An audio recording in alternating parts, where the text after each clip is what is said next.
ბატონ კახა, გაცემის დასკვნითი ნაწილი სწორედ უკრაინის საკითხს და ამ საკითხზე ერთი მხრივ ამერიკის და მეორე მხრივ ევროპის პოლიტიკას მინდა დაუთმოთ, თუმცა მოდით ვიდრე დღეს არა ტრამპით, უფრო სწორად არამედ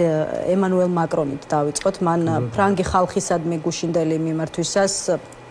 ბევრი რამ თქვა, მათ შორის თქვა, რომ ევროპის მომავალი არ უნდა გადაწყდეს ვაშინგტონსა და მოსკოვში, ასევე მინდა მჯეროდეს, რომ ამერიკის შეერთებული შტატები ჩვენს მხარეს დარჩება, მაგრამ მზად უნდა ვიყოთ, თუ ეს ასე არ იქნება, ესეც მაკრონის განცხადებიდან. აი რა პირი უჩანს, საბოლოოდ სად გადაწყდება, ასე ვთქვათ, უკრაინის და ევროპის ბედი, ეს იქნება ამერიკა,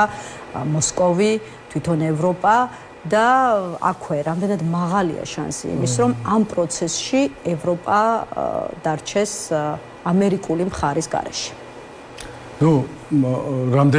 რამდენიმე რაღაც გამოჩნდა აშკარად. ეხლა ევროპა როგორც ყოველთვის არასდროს არ მიიწევს წინა პლანზე და ცდილობს საქმის გაკეთებას, ისევე როგორც მაგალითად უკრაინის დახმარების საკითხში. უფრო მეტი დაეხმარა უკრაინას ვიდრე ამერიკა, თავის ეს თქო ფინანსური თვალსაზრისით, მაგრამ ამდენი არ უტრაბახია, როგორც თქვათ, ტრამპმა იტრაბახა ბოლო ხანებში, ამდენი დავეხმარეთ უკრაინასო და თანაც იმავე დროს აკრიტიკებს ამ დახმარების გამო მისი წინამორბედ ხელისუფლებას. ანუ არ უნდა მიეცაო ბაიდენს ეს ფულია, მაგრამ რომ რახანაც მოგეცით, ამიტომ გვაკეთო და ევროპის პოზიცია აქ არის ბევრად უფრო ფრთხილი, დელიკატური და ევროპული, მართლა ევროპული კულტურის, ესე ვთქვათ, კულტურული მე ვიტყოდი უბრალოდ. და აი აქ ეხლა რა გამოჩნდა, რომ პრინციპში ევროპამ პირველ რაღაც აი ტრამპის პირველი თვის პრეზიდენტობის განმავლობაში თითქოს დაუთმო ასპარეზი შეერთებულ შტატებს, რადგანაც იყო იმდენი დაპირებები, რომ ის მოაგვარებდა, ვთქვათ, რუსეთთან მედიატორობას გაწევდა, ძალის პოზიციებიდან აიძულებდა მშვიდობის დამყარებას, ესე იგი ორივეს, ხო, ძალის პოზიციებიდან. მაგრამ საბოლოო ჯამში ყველაფერმა გამოაჩინა, რომ ამ ძალის პოზიციას შეერთებული შტატები მხოლოდ და მხოლოდ უკრაინის წინააღმდეგ გავლენს და რუსეთთან ჯერ არანაირი, ესე ვთქვათ, უკან დახევა რუსეთს არ უჩვენებია არც ერთ პუნქტში. ხო, ანუ საბოლოო ჯამში ევროპელი ლიდერები, რა თქმა უნდა, გამოფხიზლდნენ, განსაკუთრებით მას შემდეგ, რაც აბსოლუტურად არაევროპულად მოექცნენ, შეიძლება ვთქვათ, ამერიკაში მოექცნენ ზელენსკის, არა მარტო ზელენსკის, არამედ ევროპელების მიმართაც იყო ეს პრაქტიკულად უპატივისცემლობა და აი მაშინ გამოფხიზდნენ სერიოზულად, მიხვდნენ, რომ არ შეიძლება დაყრდნობა დღევანდელი შეერთებული შტატების ხელისუფლებაზე ისეთ საკითხში, როგორც არის ევროპის უსაფრთხოება. კონკრეტულად უკრაინის და ეხლა უკვე ევროპელი ლიდერების წარმოდგენით და მთლიანად საერთოდ ევროპელების წარმოდგენით, უკრაინის უსაფრთხოება არ შეიძლება იყოს გაყოფილი ევროპის უსაფრთხოებისგან. ანუ მოხდა ინტეგრირება პრაქტიკულად ამ მთლიანად ამ უსაფრთხოების ასე ვთქვათ ხედვის, როგორც უკრაინის, ასევე ევროპის, ამიტომ ევროპის უკრაინის სუსტ პოზიციაზე მშვიდობის დამყარება სუსტი პოზიციებით ნიშნავს ევროპის პოზიციების შესუსტებას მთლიანად. აქ რა თქმა უნდა ისინი ამუშავდნენ ძალიან უკვე ინტენსიურად და მაკრონის გამოსვლაც იყო პრაქტიკულად ამის სიგნალი, რომ ევროპა აპირებს ძალის პოზიციის, ესე ვთქვათ, გამოვლენას, აღარ აპირებს უკან დადგომას, იმიტომ რომ შეერთებული შტატების მხრიდან პრაქტიკულად არ მოხდა არანაირი ამ ეტაპზე ხელი შეშლის მეტი პრაქტიკულად არაფერი არ გაუკეთებიათ ამ მიმართულებით და ის კი არა უკრაინის პოზიციების დაასუსტეს, იმიტომ შეუჩერეს დახმარება, სამხედრო, მოხდა დისკრედიტაცია ასევე. და აი დავამთავრებ უბრალოდ ამას დავამთავრებ თუ შეიძლება, ხო? ამიტომ ეხლა ევროპა ჩვენ შევატყვეთ როგორ სულ სხვანაირად მოიქცნენ ზელენსკის, სულ სხვანაირად მიიღეს, სულ სხვანაირი გამოავლინეს, სულ სხვა მესიჯები იყო, არანაირი ზეწოლა, დიდი პატივისცემი და ასე შემდეგ, ანუ გაცნობიერება იმის, რომ უკრაინა იჩაგრება არა მარტო უკრაინის გამო, არამედ ევროპის გამოც და ეხლა მე ესე მგონია, რომ ევროპას სხვა გზა არ აქვს და მაკრონის გამოსვლა ამას ნიშნავდა ზუსტად, რომ ისინი იწყებენ უკვე აქტიურად ფიქრს და მოქმედებას, კონკრეტულად რომ გავიდნენ ესე ვთქვათ ავანგარდში ამ პროცესების და ალბათ ადრე თუ გვიან სწორედ ევროპა წაიყვანს მოლაპარაკებებს რუსეთთან, რადგანაც შეერთებული შტატების ვეღარ ენდობიან ამ საკითხს. მაკრონზე მინდა ჩაგეკითხოთ, რადგან მის განცხადებაზე გკითხეთ, აი ხომ არ ჩანს, რომ საფრანგეთის პრეზიდენტი ერთგვარად ცდილობს ევროპის ლიდერი გახდეს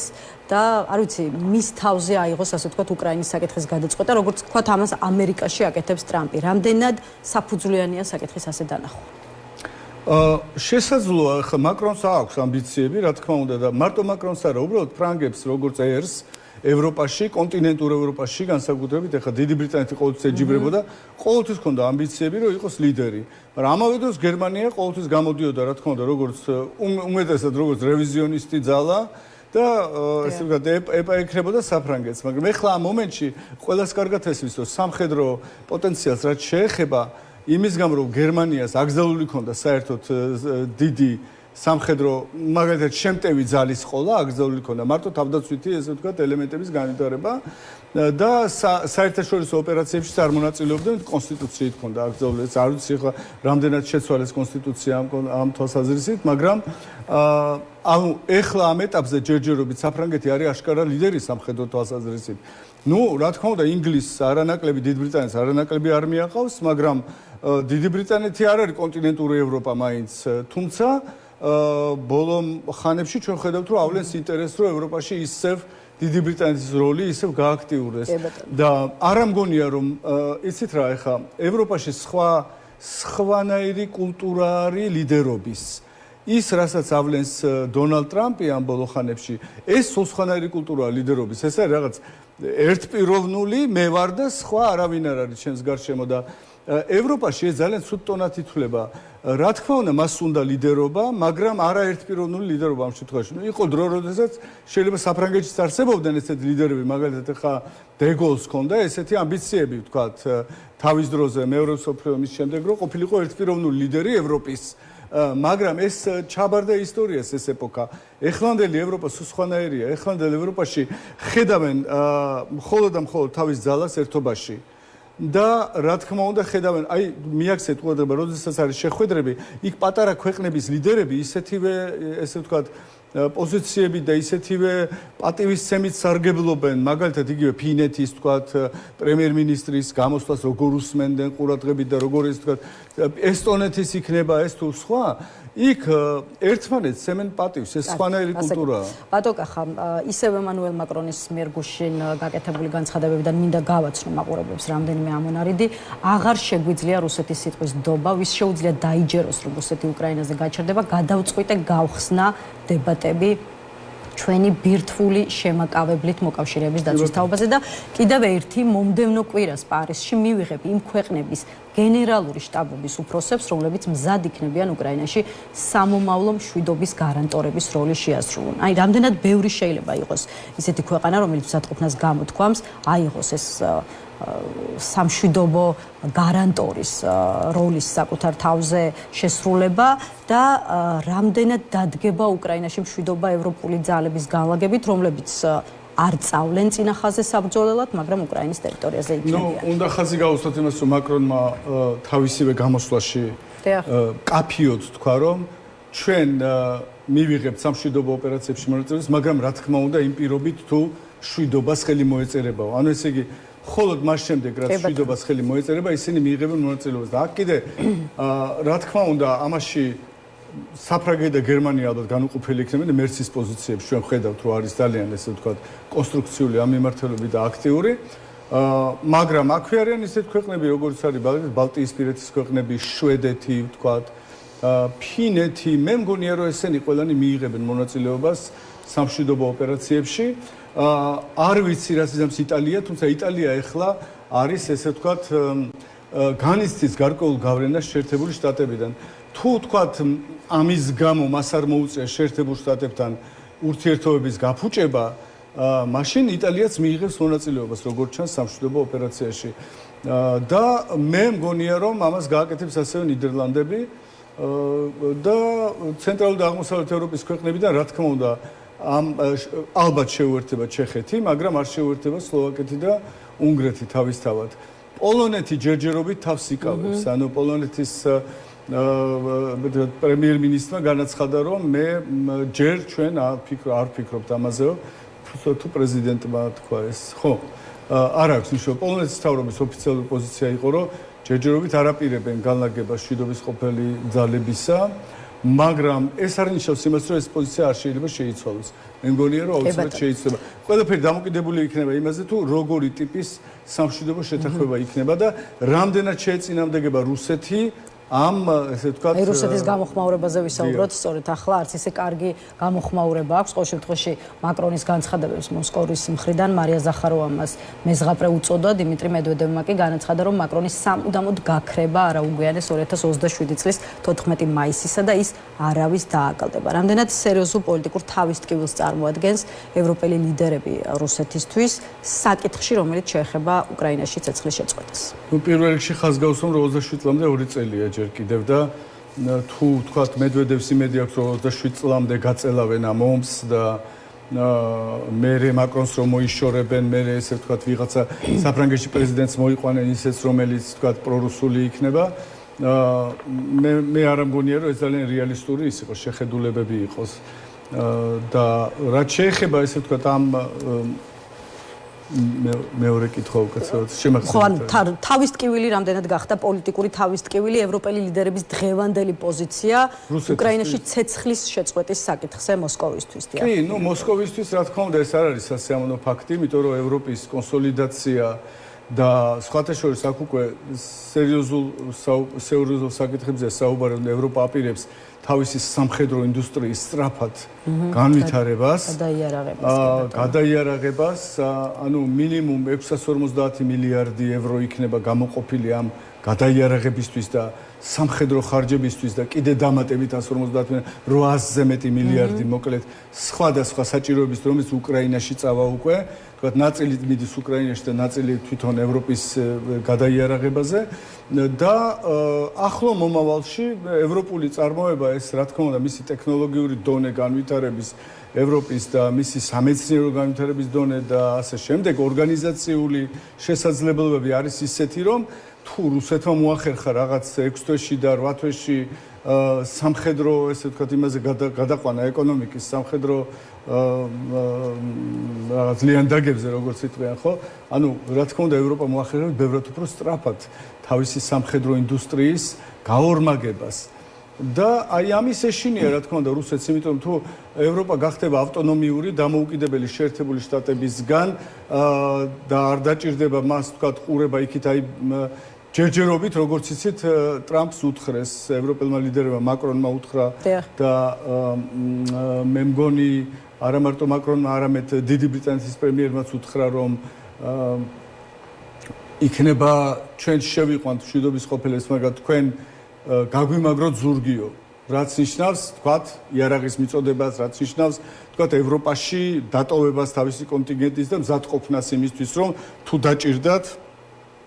სწრაფად შეიყვანონ თქვათ უკრაინაში იმათაც თავისი ჯარი და ასე შემდეგ მაგრამ ამაზე ჯერჯერობით უარი მიიღეს ხო ამიტომ ეხლა ამ მომენტში უკვე ევროპელები თვლიან რომ საჭირო არის საკუთარი ავტონომიურობის იმდენად გაძლიერება რომ აღარ დაჭირდეთ ნატოს თქვათ სხვა ტრანსატლანტიკური პარტნიორის ესე თქვათ ხვეწნა დახმარებისთვის. კი ბატონო, აი ბრიუსელში დღეს ევროკავშირის ლიდერების საგანგებო სამიტიც გაიმართა, რომელსაც ვოლოდიმირ ზელენსკი დაესწრო და ერთი კითხვა ამაზე დავსვათ, მოვისმინეთ ლიდერების განცხადებები და რამდენიმე მათგანს გავაცნობ მაყურებელს. ბევრი დრო არ გვაქვს ევროპის გადაიარაღება გვჭირდება. ეს არის დანიის პრემიერ-მინისტრი. ჩვენ აქ ვართ, რათა უკრაინას ყოვლის მომცვლელი სამართლიანი და ხანგრძლივი მშვიდობის მისაღწევად მხარი დაუჭიროთ. ანტონიო კოსტა უკრაინას საკუთარი სისხლის საფასურად ყოველდღე ყიდულობს ჩვენთვის ძვირფას დროს ძალიან უპასუხისმგებლობა იქნება ამ დროის გაფლანგვა გიტანას ნაუსედა ახალი ინიციატივის ფარგლებში ჩვენ განვიხილავთ მსურველთა კოალიციის შექმნის შესაძლებლობას რათა ერთმა ქვეყანამ ყველა დანარჩენი ვერ დაბლოკოს ეს უკვე კაია კალასი და ბოლოს თავად ვოლოდიმირ ზელენსკი რომელიც მადლობას უხდის ევროპელებს მადლობლები ვართ რომ მარტო არ ვართ ეს მხოლოდ სიტყვები არ არის ჩვენ ამას გრძნობთ აი ბრიუსელის დღევანდელ სამიტზე რის თქმა შეიძლება გარდა იმისა რომ ევროპამ გაიღვიძა. ოკეი, ბრიუსელის სამიტი ჩატარდა ძალიან, ხვალაც გრძელდება, მაგრამ ის რაც იყო დღეს მიეძღვნა მთლიანად თავდაცვის საკითხებს და უსაფრთხოების საკითხებს და იყო ძალიან სერიოზული გადაწყვეტილებები მიღებული, მათ შორის ეს არის უკრაინისთვის კონკრეტული დახმარების გამოყოფის ეს თქვათ ესენი დაპირებები და ეს მსურველთა კოალიცია, რაზეც არის საუბარი, ანუ აქაც აშკარად იყენებენ იმ სტრუქტურას, იმ მიდგომას, რომელიც პრინციპში არ ეწინააღმდეგება ევროკავშირის დამფუძნებელ შეთანხმებას, ან ლისაბონის შეთანხმებას, სტრუქტურული თანამშრომლობის, ესე ვთქვათ, ფარგლებში აქვთ უფლება არა ყველა ქვეყანას კონსენსუსის გარეშე აწარმოონ სამხედრო თანამშრომლობა და მიიღონ მონაწილეობა ოპერაციებში და მოიწვიონ კიდე დაიმატონ თქვათ რაიმე სხვა სახელმწიფოები, რომლებიც გამოთქვამენ ამის სურვილს. ამიტომ ამ გზით წასვლა არის ძალიან სწორი, მაგრამ აქ უბრალოდ პირდაპირ გაუჭირდებათ ალბათ ევროპული ფონდების გამოყენება, თუმცა ამის უფლებაც აქვთ, მაგრამ იქ არსებობს გარკვეული დაბლოკვის შესაძლებლობები, რომელიც შეიძლება უნგრეთმა გამოიყენოს, მაგრამ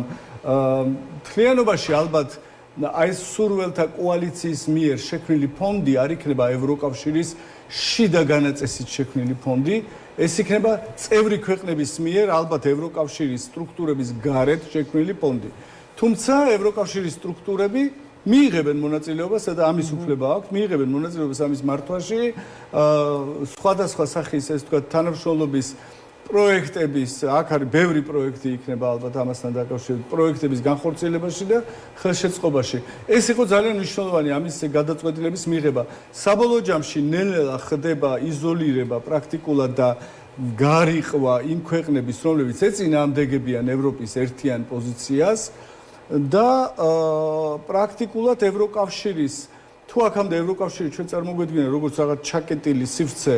რაღაც შეთანხმების ფარგლებში და აუცილებლად კონსენსუსი და იქიდან მერე უკვე ყველანაირი იბლოკება, ეხლა უკვე ეს არის გახსნილი სივრცე, ეს არის მსურველების სივრცე, რისი სურვილიც აქვთ, ბევრს იმას აკეთებენ. ბატონკახა, გადავიდეთ მოდით ამერიკის შეერთებულ შტატებზე, რაც შეხება უკვე უშუალოდ ტრამპის პოლიტიკას, აი ექსპერტებმა მაგალითად უკრაინისთვის დადებითად შეაფასეს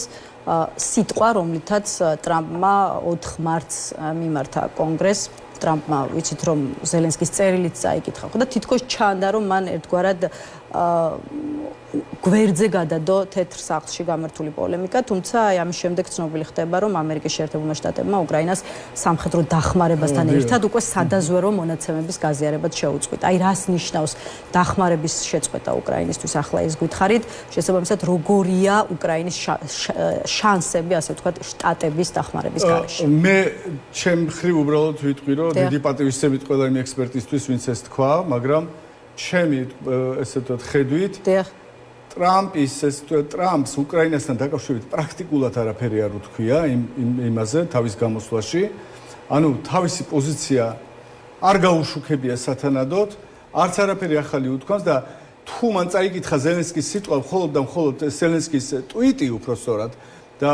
ახსენა როგორც ზელენსკის წერილი მისდამი მიწერილი. ეს თუ გააკეთა, ეს გააკეთა მხოლოდ იმიტომ, რომ ეჩვენებია იქ დამსწრე საზოგადოებისთვის, რომ ზელენსკიმ პრაქტიკულად ბოდიში მომიხადაო და ანუ ყველაფერი აღდგა და მე ვაკონტროლებ სიტუაციას. ანუ პრაქტიკულად უნდა ეჩვენებია აი ის ფონი, რომელიც შექმნა, მაგრამ ყველაფერი ჩემ ხელშია, ჩვენ ყველაფერს ვაკონტროლებთ, ჩვენ ყველაფერს სწორად ვაკეთებთ, ჩვენ და საბოლოო ჯამში უცებ ზელენსკის წერილიც, აი ხედავთ ზელენსკისთანაც რომ რაღაც პრობლემა იყო, ისიც კი მოვაგვარეთ და მორჩა. მაგრამ სინამდვილეში ჩვენ დავინახეთ რომ მათ შეაჩერეს დახმარებაც სამხედრო და შეაჩერეს ასევე სადაზვერო ესე ვთქვათ უბრალოდ თუ მას უნდა ამ წყენის ჩვენება და რაღაცნაირად თავისი ესე ვთქვათ დამკვიდრება თავის სახელის შეეძლო გამოეცხადებია რომ სამხედრო დახმარებას ვაჩერებ და ისიც არა იმას რაც ბაიდენის მიერ იყო განსაზღვრული და მაშინდელი კონგრესის მიერ დამტკიცებული ხო მაგრამ ეს არ იმყოფინეს და ისეთ ადგილას მიაყენეს დარტყმა უკრაინას მისმა ესე ვთქვათ ქვეშემდგომებმა და თავად ტრამპმაც ისეთ მომენტში და ისეთ ადგილას მიაყენეს რომელიც ყველაზე უფრო მტკივნეულია და ყველაზე უფრო რთულია. ანუ ეს აბსოლუტურად არასერიოზულია და ამან კიდე უფრო ესე ვთქვათ შეკრა მე მგონი ევროპელი ლიდერები მათ ისინი მიხვდნენ რომ აქ ესე ვთქვათ ამერიკის იმედი ამ შეძლებს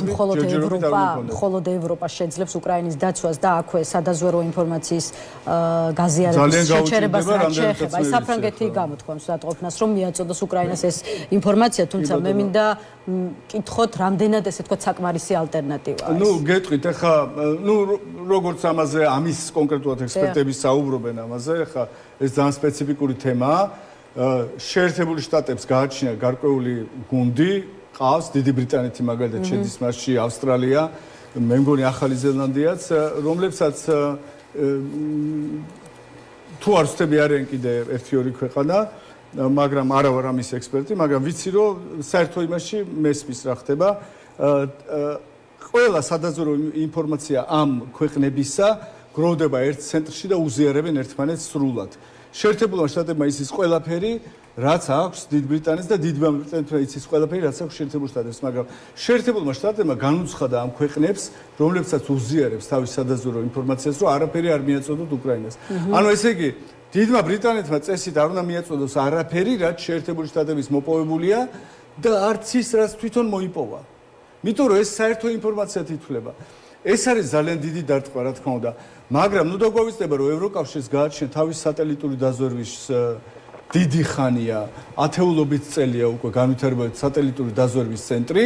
რომელიც საკმაოდ ძლიერია და მასაც გააჩნია შესაძლებლობა, რომ სატელიტური ინფორმაცია და სადაზვერვო მიაწოდოს, ოღონდ დაჭირდებათ უფრო აქტიური მუშაობა ამაზე და საფრანგეთს აქვს თავისი თანამგზავრები, კარგად ვიცით და სამხედრო თანამგზავრები მათ შორის რომლებიც ახორციელებს დაკვირვებას. უბრალოდ მათ დაუждდებათ ეს გარკვეული თანხები და ამას ჭირდება გადართვა კიდე დრო დაჭირდება რა თქმა უნდა. გასაგებია, კარგი, კიდევ ერთ ინფორმაციაზე მინდა გითხოთ, პოლიტიკო წერს, რომ ტრამპის თანაშემწეებმა ფარული შეხვედრა უბრალოდ გამართეს ზელენსკის პოლიტიკურ ოპონენტებთან. აი რაშია საქმე, თქვენი აზრით? ჩანს ის, რომ ტრამპი ძალაში ტოვებს და ძალიან აქტიურად ლობირებს უკრაინაში არჩევნების ჩატარების საკითხს, ვინაიდან და რადგანაც რაც შეიძლება მალე ესე ვთქვათ გამოშვას ვოლოდიმირ ზელენსკი. ეხლა საგაზეთო სტატიაზე დაყრდნობა ცოტა რთულია, რაც უნდა ეხლა ძალიან ისეთი გაზეთია, რა თქმა უნდა, მაღალ რეიტინგული ეს პოლიტიკო და გამოცემა და ამიტომ ესე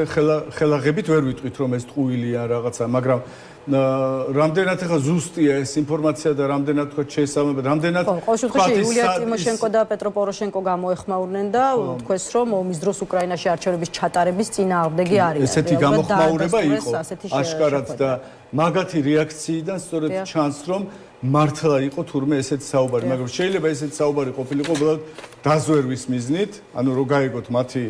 დამოკიდებულება ამ საკითხებთან და ნუ დაგვავიწყდება რომ რახანაც ტრამპმა რომელიც შეერთებული შტატების ავტორიტარული პრეზიდენტია ახსენა უბრალოდ ეს რომ უკრაინაში უნდა ზელენსკი წავიდეს და ჩატარდეს ახალი არჩევნები თავისთავად მისი სამსახურება ავტომატურად დაიწყეს ამაზე მუშაობა მიიღეს ალბათ შესაბამისი დავალებები ალბათ იმ პირებისგან რომლებიც არიან უმაღლეს ესე ვთქვათ ეშელონში ტრამპის ხელისუფლებისა ხო ამიტომ არ არის გამორიცხული რა თქმა უნდა ამას ჰქონდა ადგილი ოღონდ აშკარად შეეშალათ ის რომ უკრაინელი ერი არის ძალიან შეკრული დღეს და რა თქმა უნდა იქ არიან ვთქვათ უკრაინელი ხალხის წრებიც არიან მათ შორის და პრორუსულად განწყობილი მოსახლეობის ნაწილიც არის ჯერ კიდევ უკრაინაში მაგრამ მთლიანობაში პოლიტიკური პარტიების რომლებიც თავს თვლიან უკრაინელებად და არა ვთქვათ რუსეთის სატელიტებად ესეთი პოლიტიკური პარტიები დღეს ზურგში დანას არ ჩაარტყამენ ნამდვილად ზელენსკის, იმიტომ რომ დაიღუპავენ თავის პოლიტიკურ კარიერას ბოლოს და ბოლოს და აბსოლუტურად ეს ჩაითვლება აბსოლუტურად მათი მხრიდან უკრაინის ღალატად. ამიტომ შეუძლებელია. მე საერთოდ ამაზე საუბარი, რომ უკრაინაში უნდა ჩატარდეს არჩევნები და თურმე ზელენსკი უნდა შეცვალონ და ასე შემდეგ, ან აბსოლუტური არაკომპეტენტურობა ან თავხედობა მე მგონია იმიტომ რომ როგორ შეიძლება ომში მყოფი ქვეყანა რომელსაც კონსტიტუციით აქვს აკრძალული ომის დროს არჩევნების ჩატარება ტერიტორიაზე და თანაც ახლა თავად შეერთებულ შტატებში მეორე მსოფლიო ომის დროს 10 წელი არ ჩატარებულა არჩევნები არანაირი ხო ამიტომ ესე ვთქვა და არც ერთ ქვეყანაში რომელიც ომის მდგომარეობაში იმყოფება რაღაც მაგალითები მოყავთ რომ მაგალითად არჩევნები ჩატარდაო როცა სამოქალაქო ომი იყო იმაში რა ქვია ამერიკაში რომელიც რამდენიმე წელი გაგრძელდა ეს იყო 1860-იანი წლები ეს იყო საუკუნე ნახევრის წინ წარმოიდგინეთ და ისიც ახლა მაშინ დემოკრატიის ხარისხი სხვა იყო ახლა სხვა არის ახლა არჩევნების მიმართ სხვა სტანდარტია ახლა არჩევნების ჩატარება სჭირდება საკმაოდ ჩვენ თავზე გამოვცადეთ რას ნიშნავს სტანდარტის დაუცველად ჩატარებული არჩევნები ხო ამიტომ როგორ შეიძლება რომ უკრაინაში რომც მოიგოს თქვა ზელენსკი მისევ არჩევნები ვინ აღიარებს მე რომ ეს არჩევნები მოიგო სამართლიანად ან წააგოს ზელენსკიმ არჩევნები ვინ აღიარებს რომ სამართლიანად წააგოს ზელენსკიმ ეს აბსოლუტური აბსურდია ჩემს აზრით. გასაგებია. ბატონო, ხა ბოლოს კიდევ ერთი კითხვა მინდა დაგისვათ, აი დონალდ ტრამპის წინამორბედმა პრეზიდენტმა ჯო ბაიდენმა დაახლოებით ერთი თვის წინ გამოსამშვიდობებელი ვიდეო მიმართვისას განაცხადა, რომ ამერიკაში ოლიგარქია ფორმირდება. ეხლა თვითონ ამერიკელი ანალიტიკოსების ლექსიკონში გვხვდება შეფასებები, რომ ქვეყანას საქმე აქვს ტექნოოლიგარქიასთან. ეხლა რას ნიშნავს ოლიგარქია, ეს ვიცით, თუმცა კონკრეტულად რას გულისხმობს ტექნოოლიგარქია, ეს მინდა რომ ახლა აუხსნათ ჩვენს მაყურებლებს. რა ტიპის ადამიანების ხელში აღმოჩნდა ძალაუფლება ამერიკაში? კი ბატონო, ამ ესეთ ტერმინს კი იყენებენ ესე ვთქვათ და ტყუილად არა, იმიტომ რომ აღმოჩნდა რომ ტრამპის გარშემო შემოიკრიბა, ან პირიქით ტრამპი შეიძლება მიეტმასნა სილიკონის ველის, ანუ ტექნოლოგიური ესე ვთქვათ შეერთებული შტატების ყველაზე ტექნოლოგიურად განვითარებული რაღაცა არეალის, რომელიც კალიფორნიაში მდებარეობს. ანუ მის გარშემო იქ მოღვაწე მილიარდერებს, უბრალო მილიარდერებს არა, 100-ზე ნაკლები მილიარდი არც ერთს არა აქვს, ხო? დაახლოებით 18 მილიარდერია, რომლებსაც გადაწყვიტეს, რომ დაუჭირონ ტრამპს ხარი. ამ ყველანი ისინი არიან ჩართული ტექნოლოგიურ წარმოებაში, ტექნოლოგიური განვითარების ბიზნესში, ჰაი-ტექში ეგრეთ წოდებული, მაღალ ტექნოლოგიებში, მათ შორის თქვათ შედის ხელოვნური ინტელექტი, შედის თქვათ სატელიტური ისინი თქვათ სხვადასხვა space ეგრეთ ვთქვათ სარაკეტო ტექნოლოგიები, სამხედრო თუ გნებავთ ტექნოლოგიები, მაგრამ თანამედროვე და ყველა სახის ეს საშუალებები, კვანტური და სხვადასხვა კვანტური კომპიუტერების წარმოება მაგალითად და ასე შემდეგ, პლაზმური ფიზიკის და რაღაც ამ დარგში თქვათ ექსპერიმენტული გამოკვლევები და ასე შემდეგ და აი ეს გუნდი, როგორც საუბრობენ ეს გუნდი მთლიანობაში მიდრეკილია იქითკენ რომ შექმნას რაღაც ხელისუფლების და ძალაუფლების ახალი მოდელი, რომელიც არ ითვალისწინებს ლიბერალური დემოკრატიის მმართველობას, არამედ მიდრეკილია იქითკენ რომ აი ამ ტექნოლოგიურმა ელიტამ თანამედროვე ტექნოლოგიური საშუალებების გამოყენებით სრულად გამოიყენოს ეს ყველაფერი და დაამყაროს უბრალოდ ოლიგარქიული მმართველობა. ოღონდ არა ისეთი კლასიკური, როდესაც თქვათ რაღაც არსებობენ ისეთი კლასი, ვთქვათ, დაჩაგრული კლასი და ასე. არა, უბრალოდ არის მმართველი კლასი, რომელიც არის ტექნოოლიგარქები. ისინი ცვლიან მთავრობას, ისინი წყვეტენ ვინ მოვა პრეზიდენტად, ვინ მოვა სათავეში ხელისუფლების, ვინ იქნება მთავრობაში და ისინი წყვეტენ, რაც მოხდა ახლა ტრამპის დროს, რაც მართალია. ისინი წყვეტენ და დანარჩენი ხალხი უბრალოდ დასაქმებულია, კმაყოფილია და ისინი თვლიან, რომ ეს მოდელი არის უფრო მისაღები ვიდრე ლიბერალური დემოკრატიის მოდელი მათი გაგებით, სადაც ყველა ადამიანს აქვს ჩართულობის უფლება მმართველობაში. ყველა ადამიანს აქვს თავისი ხმა,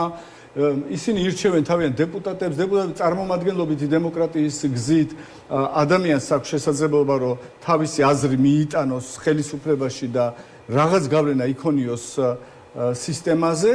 მაგრამ მათი, ესე ვთქვათ, აი ამ ახალი მიდგომით, რომელიც მათ გააჩნიათ, ყოველ შემთხვევაში ესე საუბრობენ, მე არ ვიცი ხა რამდენად ზუსტია ეს თქვა ეს განსაზღვრება, მაგრამ ესე ჩანს ბევრ რაღაცაში და ხაზგაუსამეთ რაღაც მაგალითად ის თუ როგორ ტარდება ეხა რეფორმა იმაში, რა ქვია, შეერთებულ შტატებში სახელმწიფო სამსახურის რეფორმა, როგორი ვოლუნტარიზმია გამოყენებული და როგორი ესე ვთქვათ მიდგომით თავისუფლდება ყველა სახელმწიფო მოხელეები, მათ შორის უშიშროების უსაფრთხოების სამსახურების წარმომადგენლები, ხელმძღვანელები და ამ შემდეგ თუ გნებავთ საგარეო დახმარების სამსახური, როგორ ერთ დღეში დახურეს ყველაფერი და ამ შემდეგ ეს ძალიან გავს იმ გეგმას, რომელიც აშკარად ჩანდა იმ 2025-ის პროექტში, რომელიც Heritage-ის ფონდმა გამოაქვეყნა 21 წელს ჯერ კიდევ. არა, 23 წელს ვთქვი. და აქედან გამომდინარე ეს ეჭვი საფუძვლიანია, რომ ხდება თანმიმდევრულად შეერთებული შტატების პოლიტიკის ცვლილება აქეთკენ. თუმცა ეს არ არის ალბათ რაღაც იმის საფუძველი, რომ ჩვენ ვიფიქროთ, რომ მხოლოდ ასეთია მომავალი შეერთებული შტატების, არა, იმიტომ რომ დემოკრატიული ფრთა არის საკმაოდ ძლიერი და რესპუბლიკურ ფრთაშიც არ არის გამორიცხული, რომ ამას შეეწინააღმდეგონ თქვათ ესეთ ტენდენციებს. კი ბატონო, ბოლო კითხვას დაგისვავთ, უკვე ოვალურ კაბინეტში მომხდარი სკანდალით მინდა დავასრულოთ, რომელიც ერთი კვირის წინ ნახეთ ტრამპმა ზელენსკისთან ჯერ მედიის თანდასწრებით იკამათა, შემდეგ კი უკვე უკრაინის პრეზიდენტს თეთრი სახლი დაატოვებინა. ხო, რაც დიპლომატიის ისტორიაში ერთ-ერთ უდიდეს სკანდალად ფასდება. რატომ წავიდა ტრამპი ამ სკანდალზე და ამით დავასრულოთ? ეს იმხელა ამოცანაა, ახლა სხვადასხვა ვერსიებია ამასთან დაკავშირებით. ძალიან ბევრი, არა მარტო ექსპერტი, პოლიტიკოსებიც კი საუბრობენ იმაზე, რომ აქ იყო მოუწყვეს ზელენსკის პრაქტიკულად ხაფანგი და წინასწარ იყო განსაზღვრული ის, რომ ზელენსკი უბრალოდ მიუღებელია ტრამპისთვის, მაგალითად ძალიან ბევრი ფარედ ზაქარია იგივე მაგალითად ან ბევრი ვთქვათ ისეთი ცნობილი ძალიან ანალიტიკოსი, რომელიც ხელწამოსაკრავი ანალიტიკოსები არ არიან, რა თქმა უნდა, ამერიკელი, ამბობენ, რომ ტრამპისთვის უბრალოდ მიუღებელია ფსიქოლოგიური